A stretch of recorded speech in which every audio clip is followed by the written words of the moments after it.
there's all sorts of, sort of ravines in the middle of the Conservative Party where some believe that, we shouldn't be leaving the ECHR. You've got Suella Braverman over here saying that they should leave it and we should get on with, being much, much tougher.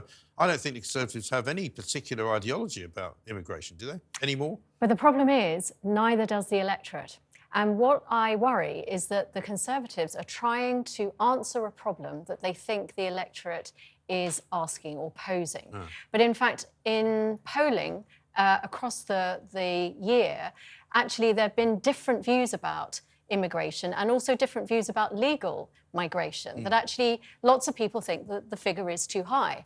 Until you say, do you want better qualified doctors? Do you want people to come in and work in the hospitality sector or in the care sector? And at that point, people say, oh, yeah, I definitely want those people. Well, that's why so I shouldn't ask people on polls. That's why I shouldn't ask them that's right. because they give you stupid answers. But a poll is only ever a snapshot of public opinion at any one time. So that's the issue around legal migration and the idea that actually governments of all stripes haven't actually been very honest with people about saying why we need to have as much as we have.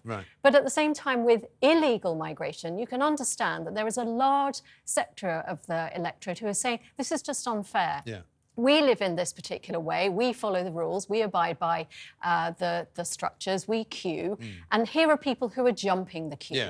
And what you've got is a government who's trying to appeal to all those different factions. So no wonder the common parlance would be that it's slightly schizophrenic. I'm not very comfortable using that word, but I have heard it talked about in This Week. I think but there is a division, and because the electorate is divided, the government hasn't got an answer of how to meet those different Well, because the government has botched this for such a long time. Sam, I mean, we've got a situation now, for example, where most people had no idea that if you came here on a student visa, you could bring some dependents with you. Rishi Sunak now suddenly says, oh, we're going to stop that. Well, why the hell was it going on in the first place? Well, let's not forget that if you come here on a student visa and going to university, you're paying about 3 or 4 times what British people are paying for your tuition. Maybe. But if we talk about illegal migration, especially Rwanda, it's a gimmick. It's a gimmick and all it has done now is expose more problems within the Conservative Party. Now we have Suella standing up in Parliament saying whatever she's saying and then going on the BBC this morning and basically bad-mouthing Rishi. And then Rishi saying the opposite. And again, it's all to do with Rwanda, which in itself is supposed to be a deterrent to stop people coming. It's like a house of cards. Well, it's ridiculous.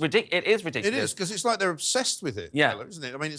I when I heard that Rishi Sunak was calling a press conference, I thought, oh, maybe he's going to resign. This would be good. And then all it was to say, oh, no, we're definitely sticking with the Rwanda plan, which everybody thinks is an absolute crock of nonsense and is going nowhere. But he's still hanging on to it like it's like the sort of the golden orb that's going to save his career. Well, you know how when you have a toddler that starts a bit of a crying tantrum in the supermarket and no one takes any notice, mother has said, I'm going to ignore the bad behaviour. Exactly. That's what the toddler has to do. No one's looking at me. I'm going to have to up the ante and cry even louder. And I think it's a serious situation because a lot of this new announcements are I think, really intensely illiberal.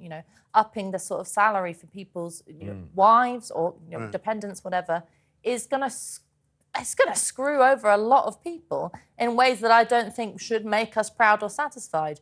But there's also this sort of fundamental issue, which is that so much of the current problem with illegal migration is down to a very simple inability to have a proper processing centre that isn't full of some kind of disease in the tanks. Well, exactly. Have a proper filing system within the Home Office.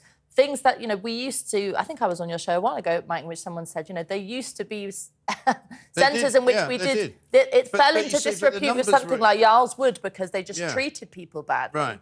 But that doesn't mean that... I think that Rwanda is just this sort of bizarre scheme that's come out of nowhere, and we're now in a situation in which the Rwandan government seems to be calling the shots because Rwanda is saying, well, if you break any laws, I'm afraid we won't be able to do anything. But also the numbers are getting bigger of the people who are yet to be processed. So why aren't they putting more money into processing them quicker and sorting that out first? I think we can blame the processing problem because there's a lot more people coming now. This is a business that we're dealing with. We're no longer dealing with, tired and hungry people trying to flee a war and trying to get to, some part of North London because they've got a member of their family there. This is a business where they're making millions and millions of pounds every single week. They're trafficking people. They're trafficking human beings. And they're not going to stop. It's like trying to stop drug dealers unless you actually make it stop. I don't think processing more people is the answer.